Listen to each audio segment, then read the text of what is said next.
Hello and welcome to Rathod science academy. ఈ రోజు మనం ఈ క్లాస్లో వెరీ ఇంపార్టెంట్ టాపిక్స్ని క్లియర్గా చూద్దాం.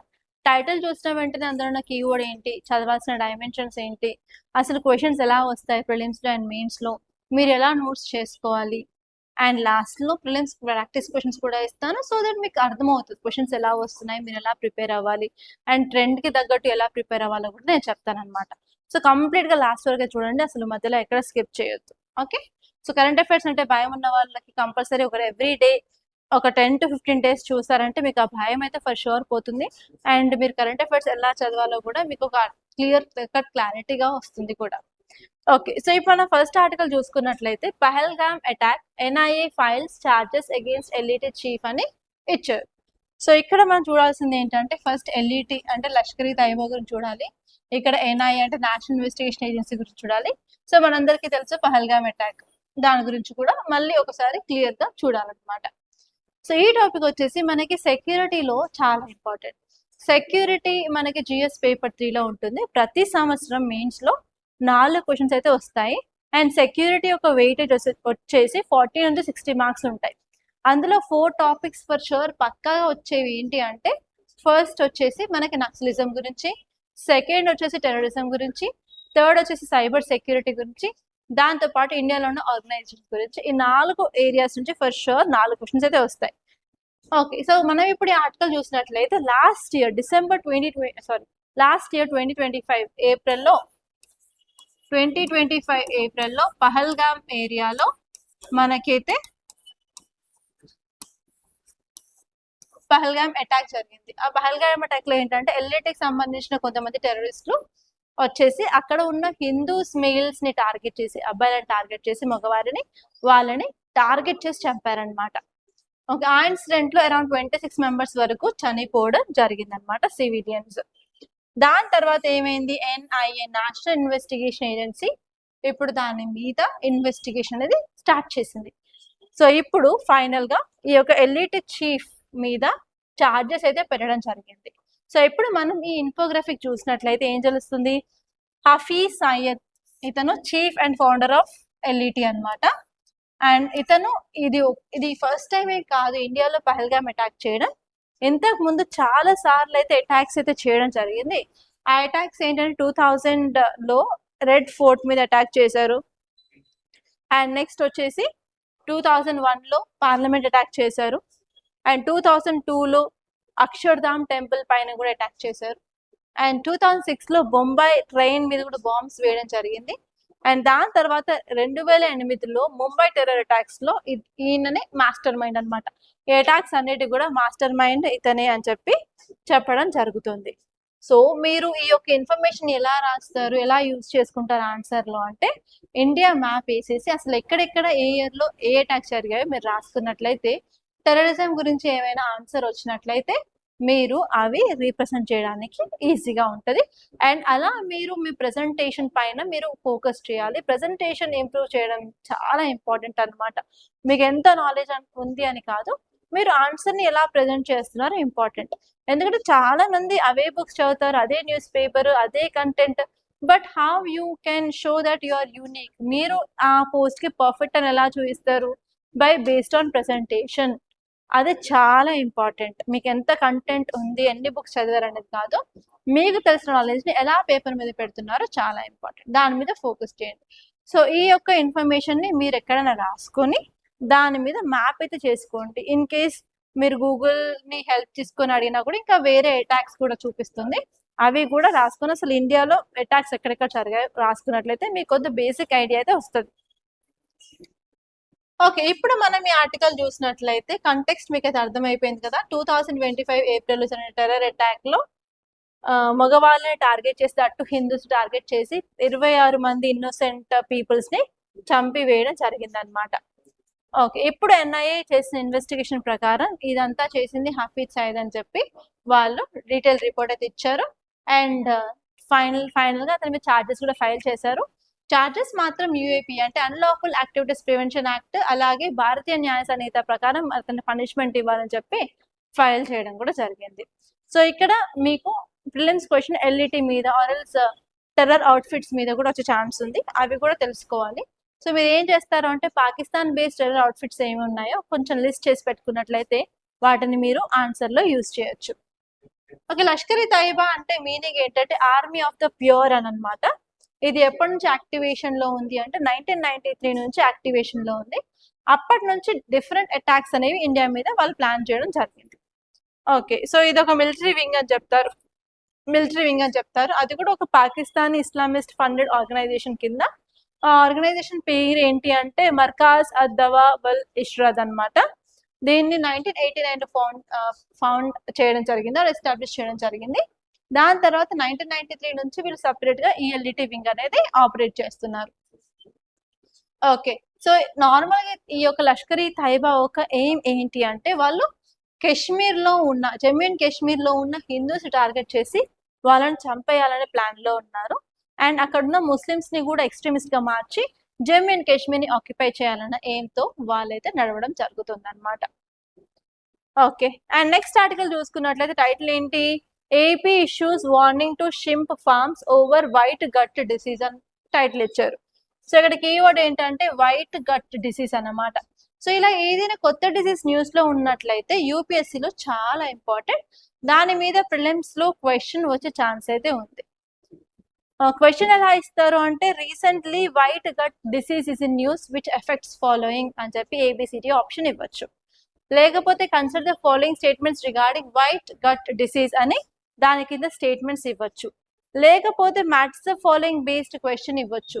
ఓకే, రీసెంట్ గా మనం లాస్ట్ ఇయర్ లో చూసుకున్నట్లయితే కోకోనట్ ని ఎఫెక్ట్ చేసేది రూట్ వెల్ట్ డిసీజ్ అనేది న్యూస్ లో ఉంది కాబట్టి అట్లా 2-3 డిసీజ్లు న్యూస్ లో ఏమున్నాయో అవి తీసుకొని match the following question frame చేయొచ్చు.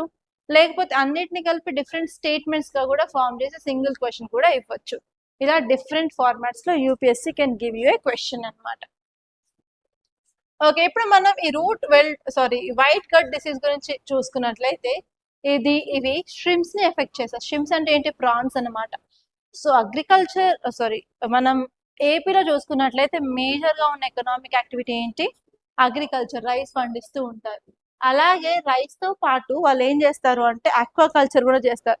చాలా మందికి చేపల చెరువులు, అలాగే మనకి రొయ్యల చెరువులు ఉంటాయి కదా. సో అలా వాళ్ళు ఏం చేస్తారంటే ఫ్రెష్ వాటర్ దొరికిన ఏరియాస్ లో సాల్ట్ వాటర్ ఎక్కడ దొరుకుతాయో అక్కడ వాళ్ళు ఆక్వాకల్చర్ ని కూడా చేస్తూ ఉంటారనమాట. సో ఇప్పుడు ఏంటంటే ష్రింప్ కల్టివేట్ ఎవరైతే చేస్తున్నారో ష్రింప్ కి కొత్త డిసీజ్ వస్తుంది, దాన్నే వైట్ గట్ డిసీజ్ అంటున్నారు అనమాట. సో దీనికి ఇంకా వేరే పేర్లు కూడా ఉన్నాయి, ఆల్టర్నేట్ నేమ్స్. అవి ఏంటంటే వైట్ ఫీసెస్ సిండ్రోమ్ అంటారు, లేకపోతే వైట్ ఫీసెస్ డిసీజ్ అని కూడా అంటారు. దీని యొక్క కీ ఫ్యాక్ట్స్ చూసుకున్నట్లయితే ఇవి నార్మల్ గా వైల్డ్ ప్రాన్స్ ని అయితే అటాక్ చేయట్లేవు, వేరే ప్రాణులను కూడా అటాక్ చేయట్లేవు. ఓన్లీ పాండ్లలో ఉన్న ఈ మనం పెంచుతున్న ష్రింప్స్ ని మాత్రమే ఇవైతే అటాక్ చేస్తున్నాయి. సో ఈ ష్రింప్ కి ఈ యొక్క అటాక్ జరిగినప్పుడు ఏమవుతుంది అంటే గ్రోత్ అనేది చాలా తక్కువగా ఉంటది. అండ్ అలాగే అవి ఏంటంటే వాటి యొక్క గట్ లోపల ఉన్న పేగులు ఏంటంటే వైట్ ట్రాన్స్పరెంట్ గా కనిపిస్తూ ఉంటాయి. దాంతో పాటు అవి డిశ్చార్జ్ ఏం చేస్తాయంటే నార్మల్ గా డార్క్ కలర్ డిశ్చార్జ్ కూడా ఇప్పుడు వైట్ కలర్ వైటిష్ వేస్ట్ అనేది వస్తుంది అనమాట. అలా అయ్యేటప్పటికి ఏంటంటే 50 to 60 days of farming cycle కూడా ఎఫెక్ట్ అనేది అవుతుంది అన్నమాట. అండ్ నెక్స్ట్ వచ్చేసి ఫార్మర్స్ కి ఈ యొక్క ప్రైస్ అనేది ఎలా ఇస్తారు అంటే పీసెస్ కాస్ట్ ఉంటుంది అనమాట. 1 kgకి ఎన్ని పీసెస్ వస్తే అన్ని పీసెస్.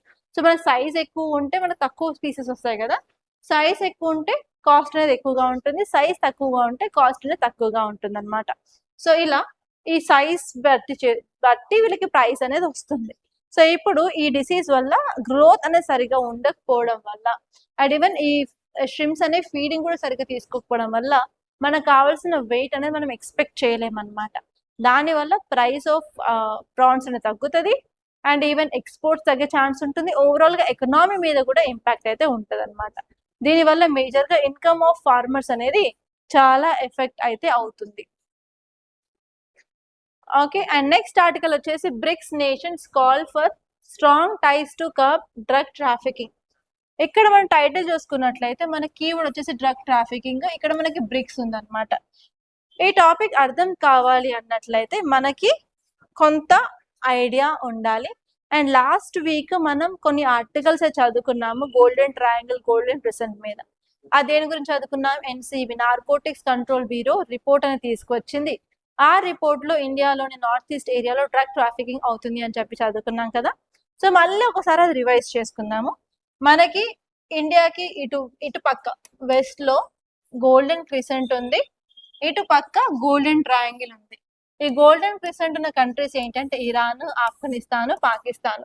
ఇక్కడ గోల్డెన్ ట్రయాంగిల్ దగ్గర ఉన్న కంట్రీస్ ఏంటి అంటే లావోస్, వియత్నాం, మయన్మార్. సో ఈ కంట్రీస్ ఏంటి, golden crescent and golden triangle అంటే ఓపియం ని ప్రొడ్యూస్ చేసేసి అవి వాళ్ళు ఏం చేస్తారు, ప్రాసెస్ చేసేసి డిఫరెంట్ డ్రగ్స్ ని తయారు చేస్తారనమాట.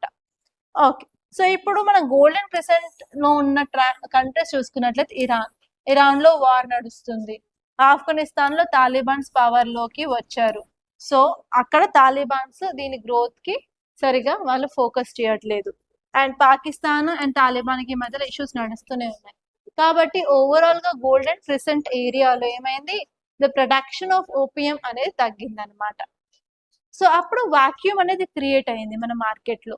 ఆ వాక్యూమ్ ని గోల్డెన్ ట్రయాంగిల్ ఆక్యుపై చేసుకొని ట్రై చేస్తుంది. సో ఇప్పుడు మయన్మార్ ఏం చేస్తుంది అంటే production of opium 2 times 3 times 4 times అలా 4 fold వరకు చేసింది అనమాట. అండ్ ఇండియా డైరెక్ట్ గా మయన్మార్ తో బార్డర్ షేర్ చేసుకుంటుంది. అండ్ మనకు పోరస్ బార్డర్స్ ఉన్నాయి కాబట్టి అక్కడ నుంచి ఈజీగా డ్రగ్ ట్రాఫికింగ్ అనేది ఇండియాలోకి జరుగుతుంది. సో ఇప్పుడు మనం దాన్ని ఫైట్ చేయాలి అన్నట్లయితే ఇండియాకి 2 దారులు ఉన్నాయి. అవేంటంటే ఇండియాలో ఉన్న organisations like NCB, narcotics control bureau లాంటివి యూజ్ చేసుకొని ఇండియాలోకి రాకుండా మనం కొంతవరకు స్టాప్ చేయొచ్చు. అలా ఇల్లీగల్ డ్రగ్ ట్రాఫికింగ్ ని మనం కొంతవరకు ఇండియాలో కంట్రోల్ చేయొచ్చు. కానీ ఇదంతా ప్రొడ్యూస్ అయ్యేది వేరే కంట్రీ నుంచి వస్తుంది కాబట్టి మనం ఇంటర్నేషనల్ ఆర్గనైజేషన్స్ యొక్క హెల్ప్ తీసుకొని మనం వాటిని కంట్రోల్ చేయొచ్చు. అందుకే ఇప్పుడు బ్రిక్స్ లో ఒక మీటింగ్ జరుగుతుంది. ఆ మీటింగ్ ఏంటంటే యాంటీ డ్రగ్స్ మీటింగ్ అన్నమాట. ఈ మీటింగ్ లో బ్రిక్స్ ప్లస్ కంట్రీస్ అన్ని జాయిన్ అవుతున్నాయి. అండ్ ఈ కంట్రీస్ అన్ని కలిసి డ్రగ్ ట్రాఫికింగ్ ని కంట్రోల్ చేయాలి అని చెప్పి వాళ్ళు కొన్ని స్టెప్స్ అయితే తీసుకుంటున్నారు అనమాట. ఓకే, ఇప్పుడు ఆ మీటింగ్ ఏంటి అంటే యాంటీ డ్రగ్ ఏజెన్సీస్ మీటింగ్ అన్నమాట. ఇది ఎవరు కండక్ట్ చేస్తున్నారు అంటే బ్రెజిల్ కండక్ట్ చేస్తుంది. ఎందుకు అంటే మనకి ఇంటర్నేషనల్ కోఆపరేషన్ చాలా important to combat drug trafficking అని చెప్పి వాళ్ళు ఐడెంటిఫై చేయడం జరిగింది. అందుకే అన్ని కంట్రీస్ కలిసికట్టుగా పనిచేస్తే మనం ఈ ప్రాబ్లమ్ ని ఎదుర్కోవచ్చు అని చెప్పి ఈ మీటింగ్ యొక్క సారాంశం అన్నమాట. సో ఇన్ కేస్ మీకు ప్రిలిమ్స్ లో క్వశ్చన్ వచ్చినట్లయితే consider the following statements regarding BRICS అనే స్టేట్మెంట్స్ ఇవ్వచ్చు. కన్సిడర్ ద ఫాలోయింగ్ కంట్రీస్ అని చెప్పి ఏ కంట్రీస్ బ్రిక్స్ లో పార్ట్ అని చెప్పి క్వశ్చన్ ఇవ్వచ్చు. సో అలా క్వశ్చన్స్ అనేవి ప్రిలిమ్స్ లో ఫ్రేమ్ చేసే ఛాన్స్ ఉన్నాయన్నమాట. సో బ్రిక్స్ యొక్క కంట్రీస్ చూసుకున్నట్లయితే బి అంటే బ్రెజిల్, ఆర్ అంటే Russia, I India, C China, S South Korea. వీటితో పాటు కొన్ని ప్లస్ కంట్రీస్ అన్నాను కదా, ప్లీజ్ మేక్ ఏ నోట్ రాసుకోండి. అవేంటంటే Egypt, Ethiopia, Iran, Saudi Arabia, UAE and Indonesia. So ఇలా 5+6 మొత్తం బ్రిక్స్ కూటమి 11 దేశాలకి సంబంధించింది అనమాట. సో ఇప్పుడు ఇవన్నీ కలిసి డ్రగ్ ట్రాఫికింగ్ మీద కూడా ఫైట్ చేస్తున్నాయి. సో మీకు ఇంటర్నేషనల్ రిలేషన్స్ లో ఇలా క్వశ్చన్ వస్తాయి, like what is significance of BRICS అని అడిగినప్పుడు మీరు ఈ పాయింట్ రాయొచ్చు. సో బ్రిక్స్ రీసెంట్ గా మీటింగ్ జరిగింది. ఆ మీటింగ్ లో భాగంగా మనం డ్రగ్ ట్రాఫికింగ్ ని కౌంటర్ చేస్తున్నామని చెప్పి. సో అలా మీరు ఆన్సర్స్ లో రాసేటప్పుడు ఇలాంటి పాయింట్స్ రాసినట్లయితే మీకు వాల్యూ అడిషన్ అనేది పెరుగుతుంది. దాంతో ½ మార్క్ ఆర్ 1 మార్క్ ఎక్కువ మనం తీసుకురావడానికి వీలుగా ఉంటుంది పర్ క్వశ్చన్ అన్నమాట. ఇది గుర్తుపెట్టుకోండి. అండ్ నెక్స్ట్ ఆర్టికల్ ఇక చూసినట్లయితే stealth frigate Mahendragiri set to join Indian navy అని ఇచ్చారు. సో ఇక్కడ ఇంపార్టెంట్ థింగ్ ఏంటంటే మహేంద్రగిరి అన్నమాట. ఇది ఫ్రిగేట్స్. ఈ ఫ్రిగేట్స్, ఎయిర్క్రాఫ్ట్ క్యారియర్స్, సబ్మెరైన్స్ ఎవరు యూజ్ చేస్తారు? నేవీ యూజ్ చేస్తుంది అనమాట ఎక్విప్మెంట్స్.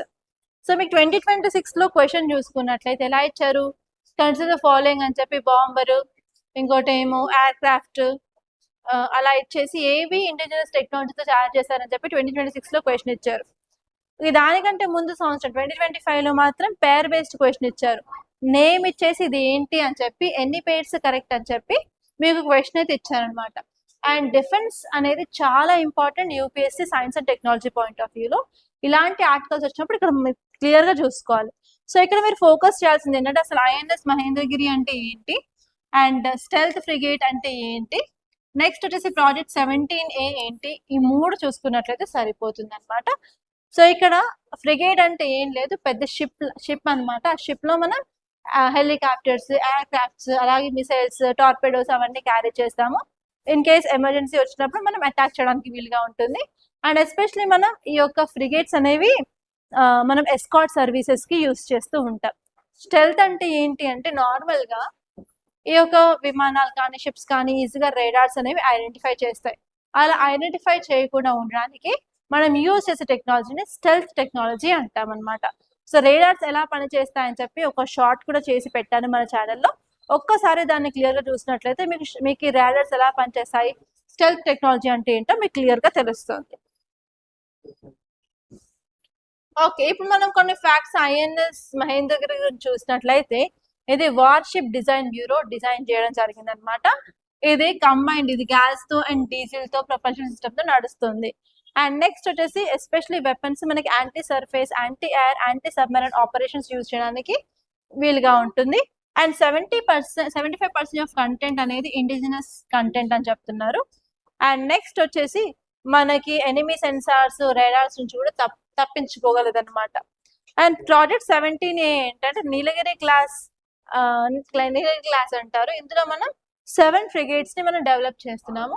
ఈ 7 లో 4 ఏమో ఒక కంపెనీ చేస్తుంది, 3 ఏమో ఇంకో కంపెనీ చేస్తుంది. అదేంటంటే ఫస్ట్ వచ్చేసి మెగాజాన్ dock ship builders.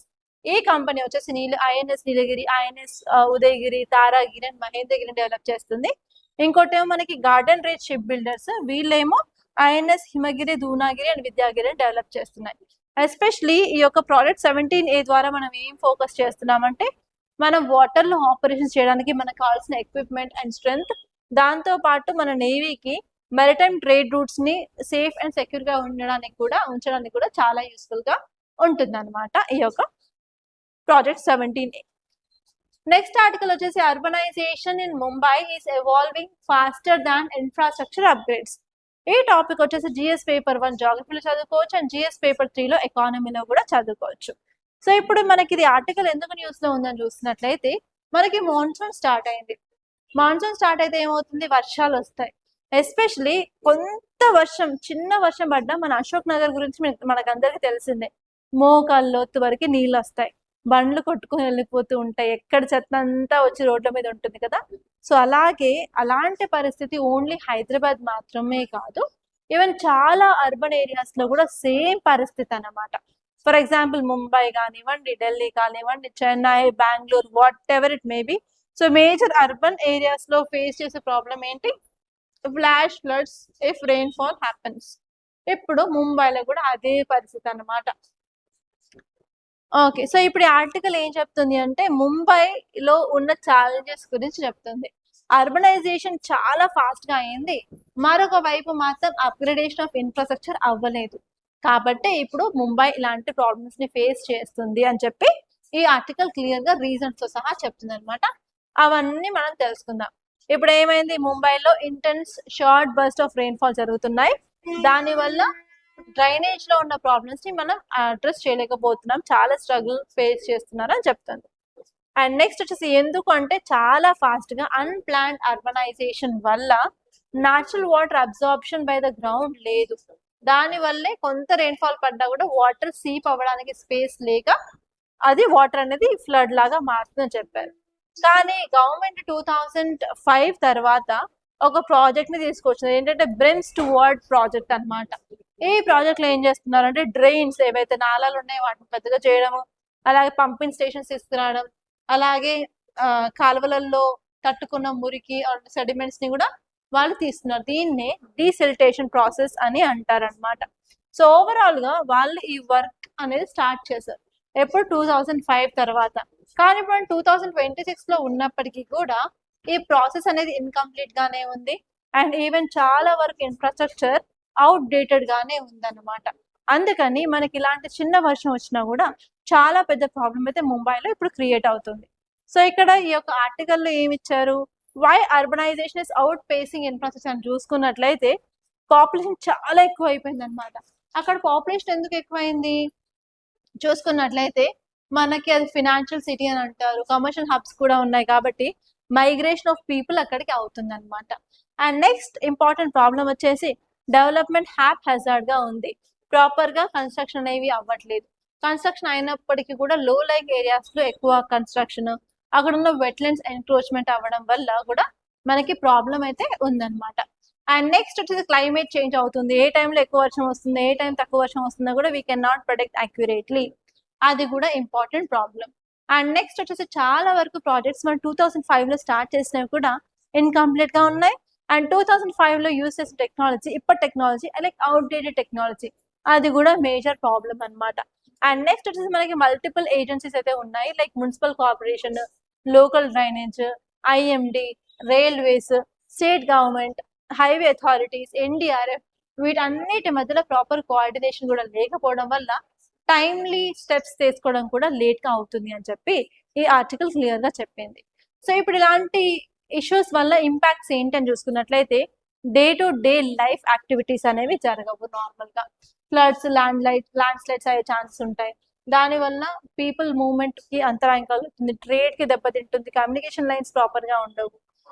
And next వచ్చేసి మనకి economy and safety related challenges కూడా ఉంటాయి, లైక్ కొలాప్స్ అవ్వడం బిల్డింగ్స్, దాని వల్ల కూడా. అండ్ నెక్స్ట్ వచ్చేసి ఓవర్ లోడ్ అనేది డ్రైన్స్ లో ఉంటుంది. And especial low lying areas దగ్గరికి ఆ వాటర్, ఆ మురికి నీళ్లు వెళ్తూ ఉంటాయి. దాని వల్ల ఏమవుతుంది, contamination of water, contamination of food, దాని వల్ల కమ్యూనికబుల్ డిసీజ్ స్ప్రెడ్ అయ్యే ఛాన్సెస్ ఉంటాయి. అండ్ నెక్స్ట్ వచ్చేసి లాంగ్ టర్మ్ లో కూడా చాలా ఇష్యూస్ అనేవి ఈ ముంబై సిటీ ఫేస్ చేయాల్సి వస్తుందని చెప్పి ఈ ఆర్టికల్ క్లియర్ గా చెప్తుంది అనమాట. This is one of the important article of the day అని చెప్పొచ్చు. అండ్ ఇవి కాకుండా కొన్ని ఆర్టికల్స్ అయితే ఉన్నాయి.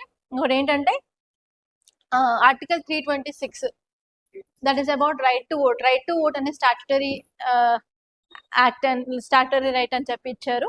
సో ఆల్రెడీ దాని గురించి మనం డిస్కస్ చేసుకున్నాము. అండ్ నెక్స్ట్ ఆర్టికల్ కూడా మనం డిస్కస్ చేసుకునేవి ఉన్నాయి కాబట్టి నేను అంత ఫోకస్ చేయట్లేదు. ఇన్ కేస్ ఏమైనా ఇంపార్టెంట్ ఆర్టికల్స్ ఒకవేళ మిస్ అయినట్లయితే అవి నేను మన మంత్లీ మ్యాగజైన్స్ లో కవర్ చేస్తాను. ఓకే, ఎందుకంటే already I'm running out of time అనమాట. Already I'm discussing around 7 articles every day.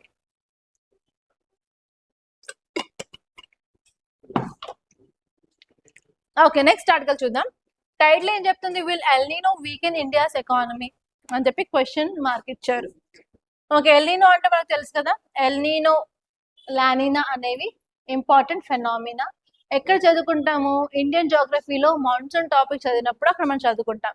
L నీనో వస్తే ఏంటి, అబ్నార్మల్ గా హీటింగ్ అవుతుంది, దానివల్ల మన యొక్క ట్రేడ్ విండ్స్ అనేవి ఎఫెక్ట్ అవుతాయి. దానివల్ల మనకి మాన్సూన్ రెయిన్ఫాల్ అనేది చాలా తక్కువ వస్తుంది అనమాట అనుకున్న దానికంటే. సో కాబట్టి మన ఇండియన్ ఎకనామీ మీద ఫర్ షూర్ ఎఫెక్ట్ అయితే ఉంటుంది. ఆ ఎఫెక్ట్స్ అన్ని ఒక పారాగ్రాఫ్, చిన్న పారాగ్రాఫ్ లో భలేగా ఇచ్చారు చూడండి. మనకి వీక్ మాన్సూన్ వల్ల ఏంటంటే ఖరీఫ్ అవుట్పుట్, మన అగ్రికల్చర్ అవుట్పుట్ అనేది తగ్గుతుంది. అండ్ అగ్రికల్చర్ అవుట్పుట్ తగ్గడం వల్ల ఫార్మర్ యొక్క ఇన్కమ్ ఫర్ షూర్ తగ్గుతుంది. అండ్ నెక్స్ట్ వచ్చేసి ఫుడ్ అనేది మన మార్కెట్ లో తక్కువగా అవైలబిలిటీ, సప్లై తక్కువ అవుతుంది కాబట్టి డిమాండ్ ఎక్కువ ఉంటుంది, దానివల్ల ప్రైసెస్ పెరుగుతాయి కాబట్టి ఫుడ్ ఇన్ఫ్లేషన్ వస్తుంది. అండ్ నెక్స్ట్ వచ్చేసి ఓవరాల్ గా మన యొక్క అగ్రికల్చర్ కాంట్రిబ్యూట్ చేసేది జీడిపికి తగ్గుతుంది, that leads to slowing of GDP. And next వచ్చేసి మన యొక్క ఎక్స్పోర్ట్స్ దెబ్బతింటాయి, మనం ఇంపోర్ట్స్ ఎక్కువ చేసుకోవాల్సి వస్తుంది, దానివల్ల కరెంట్ అకౌంట్ డెఫిసిట్ అనేది పెరుగుతుంది. అండ్ దాంతో పాటు రూపీ వాల్యూ అనేది తగ్గిపోతుంది, డెప్రిసియేషన్ ఆఫ్ ఇండియన్ రూపీ అయ్యే ఛాన్సెస్ అయితే ఉంటాయి. సో ఇవన్నీ impacts of L నీనో on Indian economy అన్నమాట. కానీ వీటిని ఎలా ఓవర్కమ్ చేయాలో చూసుకున్నట్లయితే మనం క్రాప్ ఇన్సూరెన్స్ కంటే కూడా మనం ఇరిగేషన్ పైన మనం ఇన్వెస్ట్మెంట్స్ ఎక్కువ చేయాలి అని చెప్పారు. And drought resilient high yielding crops ని మనం పండించాలి అని చెప్పారు. అలాగే వాటర్ లెస్ ఇంటెన్సివ్ క్రాప్స్ వైపు మనం డైవర్ట్ చేయాలి ఫార్మర్స్ అని చెప్పారు. అండ్ నెక్స్ట్ వచ్చేసి రెయిన్ ఫాల్ స్ట్రెస్ తగ్గించుకోవడానికి రెయిన్ హార్వెస్టింగ్ మెథడ్స్ ని యూజ్ చేయాలి. అండ్ నెక్స్ట్ వచ్చేసి వాటర్ ని ప్రాపర్ గా స్టోర్ చేసుకోవాలి, అలాగే మనం డిజాస్టర్ ప్రిపేర్నెస్ కి ముందుగా రెడీ అయి ఉండాలి అని చెప్పి ఈ ఆర్టికల్ చెప్పడం జరిగింది. అండ్ దీని మీద పొటెన్షియల్ మెయిన్స్ క్వశ్చన్ కూడా వచ్చే ఛాన్స్ అయితే ఉంది, ఒక్కసారి దీన్ని మీరు క్లియర్ గా చూడాలి. ఓకే, మనం ఇప్పుడు ప్రిలిమ్స్ ప్రాక్టీస్ క్వశ్చన్స్ చూద్దాం. నేనైతే 2 క్వశ్చన్స్ తీసుకొచ్చాను. ఫస్ట్ వచ్చేసి ఎల్ నీనో గురించి అనమాట, and it is one of the repeated theme of UPSC. So ఇక్కడ క్వశ్చన్ చూసుకున్నట్లయితే with reference to El Nino phenomena consider the following statements అని చెప్పారు. ఇక్కడ 3 ఇచ్చారు. ఫస్ట్ వచ్చేసి El Nino is characterized by abnormal warming of sea surface temperature in the central and eastern equatorial Pacific Ocean. Second వచ్చేసి El Nino generally weakens south west monsoon over India. Third వచ్చేసి during El Nino events trade winds over equatorial Pacific become stronger than normal. ఈ మూడు statements లో ఏవి correct ఏవి wrong చూసుకొని కింద comment లో ఆన్సర్ అయితే చెప్పండి. అండ్ నెక్స్ట్ క్వశ్చన్ వచ్చేసి వైట్ కట్ డిసీజ్ గురించి. With reference to white cut disease consider the following statements.